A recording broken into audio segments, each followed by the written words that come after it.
But when you clearly don't either A, understand the text, Running away when James came because he didn't want James to see he was eating with Gentiles. Like, well, maybe. or B, are trying to sell something to people This is a narcissist, you guys. This is classic overt narcissism. based off of your own narrative, but changing words and taking things out, he has cut out 7 and 8, 10, and even 14. That's not right. I believe that should be called out. I believe that should be brought to light. In this video, I'm going to be breaking down a section in a video by Abke. It's called Exposing Paul, the false prophet who hijacked the gospel. And in the video, he breaks down in one section, Galatians 2, where he's talking about Paul being basically a narcissist.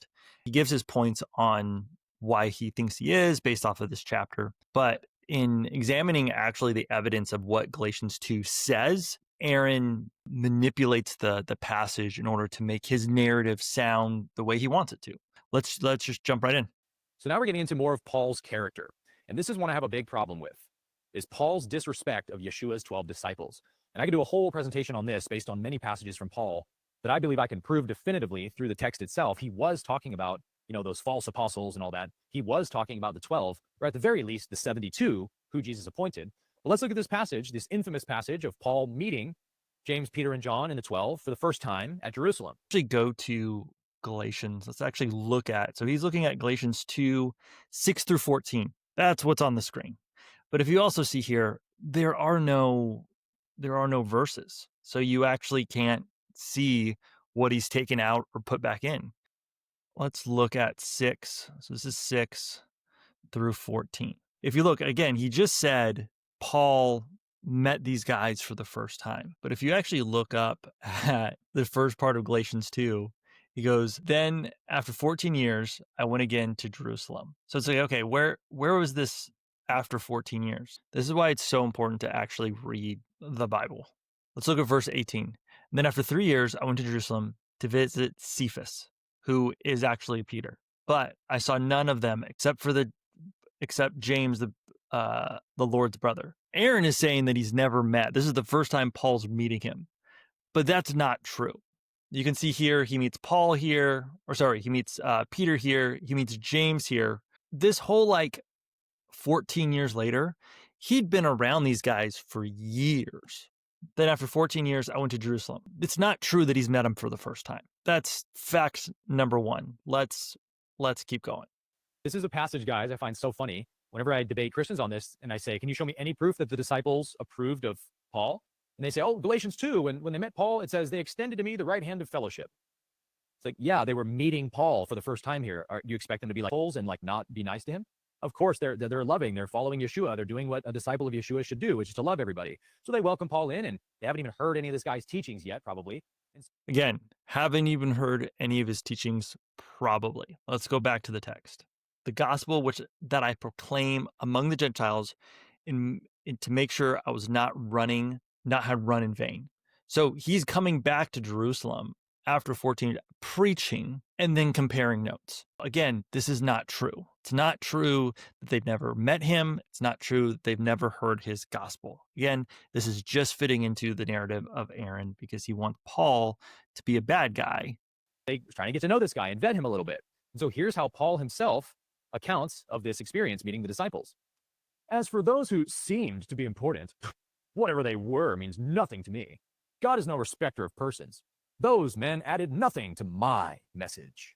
James, Peter, and John, those reputed to be pillars, gave me and Barnabas the right hand of fellowship when they recognized the grace that was given to me.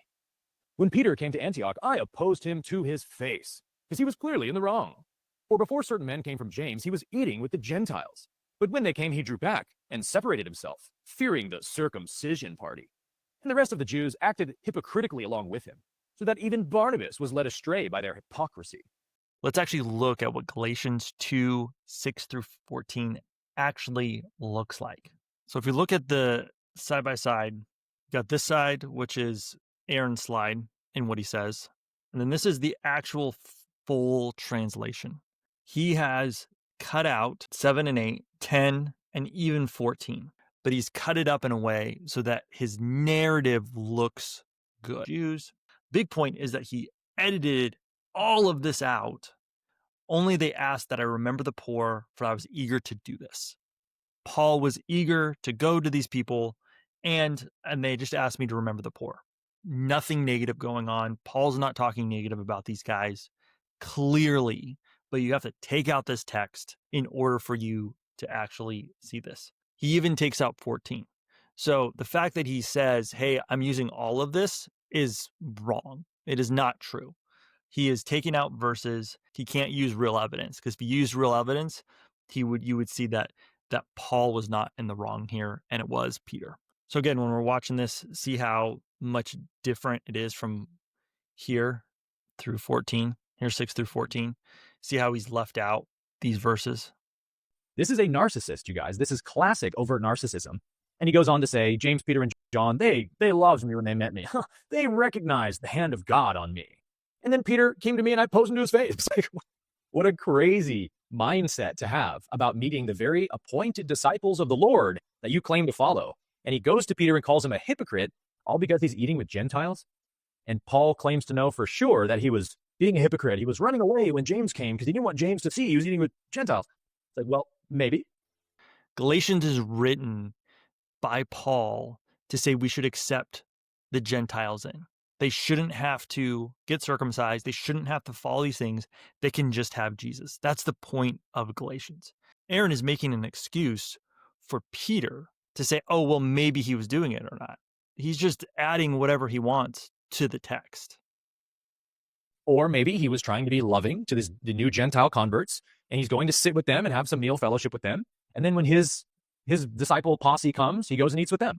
And Paul's sitting across the auditorium or whatever is looking at Peter just seething with judgment and that hypocrite. And he goes over and opposes Peter, who walked and talked with Jesus and suffered as a disciple of Jesus, and opposes him to his face, and then says all the rest of the disciples and the Jews there acted hypocritically as well. He doesn't say that. He just goes to Peter. He only goes there. In fact, if you look, he says, when Peter came to Antioch, that's 300 miles away from Jerusalem. So there's no part of this that's saying that he's doing it to the other disciples. He's only doing it to Peter. So that even my right-hand man, traveling companion Barnabas, separated from me and agreed with the disciples. He became a hypocrite along with them. It's like, okay, so there's Paul calling the disciple of Jesus, even his own brother, James, Jesus' appointed successor, a hypocrite. But in this part, another thing that he says is not true. James wasn't there. Paul or Peter was in Antioch, but it never says in the text that James was there. It says, for a certain man came from James. Never says James was there. Saying from James. Why does this bother me so much? I believe that if you're a teacher or somebody who wants to have influence, especially on YouTube, you need to present correct facts. Now, it's one thing to say something out of context, or, hey, I thought this was what it said and didn't, and I correct myself. There's a lot of people on YouTube who have that kind of heart. But when you clearly don't either A, understand the text, or B, are trying to sell something to people based off of your own narrative, but changing words and taking things out, that's not right. I believe that should be called out. I believe that should be brought to light. People should know about it. You know, this video gets thousands and thousands of views. It has thousands of comments. People are not checking him. This video is around bringing this to light and being able to say, you need to do better. Don't take stuff out. Don't just put whatever you want in to fit your narrative because you want Paul to be a narcissist. He's not a narcissist. There's nothing about this that's a narcissist. This is you changing facts to make it look like he's a narcissist. And that's wrong. So that's why it bothers me. That's why I made this video. It's important that if you have people who can't be held accountable because there's no accountability on YouTube, things like this video hopefully can help bring some accountability to it.